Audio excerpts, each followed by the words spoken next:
Hello everyone. So in this question, we need to construct an equilateral triangle and we need to justify the construction.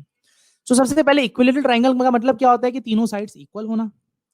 तो तीनों side equal बनाने के लिए चलिए हमने एक साइड बना ली दैट इज ए बी और उसका मान लिया लेंथ है 4 सेंटीमीटर. अब बी को सेंटर लेके एक आर्क बनाएंगे, उतना ही रेडियस रख के ए को सेंटर लेके दूसरी आर्क बनाएंगे जो ए बी को कट कर रही होगी दो अलग अलग पॉइंट्स पे और पॉइंट का नाम दे दिया डी एंड डी. अब डी को सेंटर लिया, एक वही प्रीवियस आर्क को कट किया यहां पे, वैसे ही अब ई को सेंटर लिया और प्रीवियस आर्क को कट किया यहां पे. ये क्यों कर रहे हैं? क्योंकि इस तरह से अगर हम कट करते हैं तो ये जो एंगल बनेगा, ये जो पॉइंट मिलेंगे दैट इज जो भी दो पॉइंट्स है वो पॉइंट्स को अगर हम ज्वाइंट करेंगे तो एंगल कितना हो जाएगा 60 डिग्री, क्योंकि 60 डिग्री इसी तरह तो बनाते हैं तो एंगल 60 डिग्री हो गया. वैसे ये 60 डिग्री हो गया, तो अगर दो एंगल 60 60 है तो थर्ड एंगल भी 60 हो जाएगा ना. और यही तो इक्विलेटरल ट्रायंगल की प्रॉपर्टी है कि all the sides are equal and all the angles are 60 degree each. तो हमने यहां पे बना लिया 60 डिग्री ईच. तो ये हो गया हमारा equilateral triangle and all the sides are equal and all the angles are 60 degree. So let us write down the steps of construction. तो सबसे पहले हमने क्या किया, एक लाइन सेगमेंट बनाया A B. So let us draw a line segment A B which is equal to 4 centimetre. अब हमने क्या किया, ए को सेंटर लिया और बी को सेंटर लिया और सेम रेडियस की दो आर्क्स लगा दी which intersect A B at point D and E.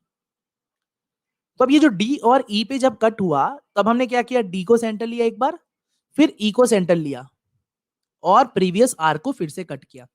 So with D and E S the centres, draw the arcs that cuts the previous arc. और ये जो आर्क जहां पे इंटरसेक्ट हुई इस पॉइंट को हम ज्वाइंट करेंगे ए और बी के साथ. So that will be 60 degree.